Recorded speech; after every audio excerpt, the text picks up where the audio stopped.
ಪ್ರಿಯರೇ, ಇಂದು ತಾಯಿ ಧರ್ಮಸಭೆಯು ಪರಿಶುದ್ಧ ಕನ್ಯಾ ಮಾತೆ ಮರಿಯಮ್ಮನವರ ಅಮಲೋದ್ಭವ ಮಹೋತ್ಸವವನ್ನು ಆಚರಿಸುತ್ತಿದೆ. 1854ರಲ್ಲಿ 9ನೇ ಪೋಪ್ ಪಾಯಸ್ ಅವರು ಈ ಒಂದು ಹಬ್ಬವನ್ನು ಧರ್ಮ ಸತ್ಯವಾಗಿ ಪ್ರಕಟಿಸಿತು. ಇದರ ಅರ್ಥ ಬಹಳ ಸರಳವಾಗಿದೆ.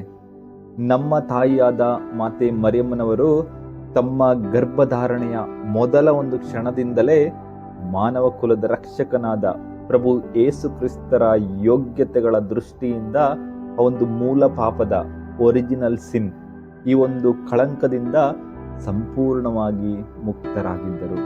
ಆಕೆಯಲ್ಲಿ ಯಾವುದೇ ಒಂದು ಪಾಪದ ಛಾಯೆಯೂ ಇರಲಿಲ್ಲ. ಪ್ರಿಯರೇ, ದೇವರು ತನ್ನ ಮಗನಿಗೆ ಆ ಒಂದು ಮನುಷ್ಯ ಜನ್ಮವನ್ನು ನೀಡಲು ಈ ಭೂಮಿಯ ಮೇಲೆ ಒಂದು ಪರಿಪೂರ್ಣವಾದ ನೆಲೆಯನ್ನು ಸಿದ್ಧಪಡಿಸಲು ಬಯಸಿದನು.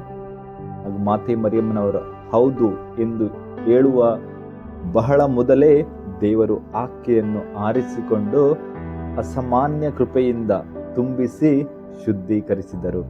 ಇದು ದೇವರ ಪೂರ್ವ ಸಿದ್ಧತೆ.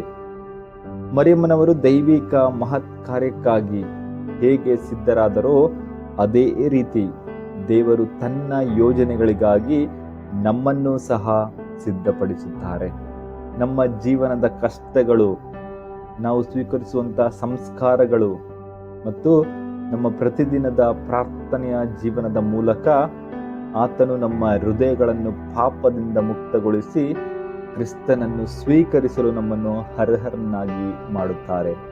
ಆದ್ದರಿಂದ ಮಾತೆ ಮರಿಯಮ್ಮನವರಂತೆ ನಾವು ಕೂಡ ದೇವರಿಗೆ ನಮ್ಮ ಸಂಪೂರ್ಣ ಹೃದಯವನ್ನು ಅರ್ಪಿಸೋಣ. ಆತನ ಕೃಪೆಗೆ ನಮ್ಮ ಹೃದಯಗಳನ್ನು ತೆರೆದಿಡೋಣ.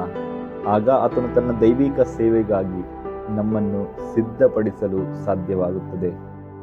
ಮಾತೆ ಮರಿಯಮ್ಮನವರ ಆಶೀರ್ವಾದ, ದೇವರ ಕೃಪಾವರ ನಮ್ಮ ಮೇಲೆ ಸದಾ ನೆಲೆಸಲಿ. ಆಮೇನ್. ಹಲ್ಲೆಲೂಯಾ.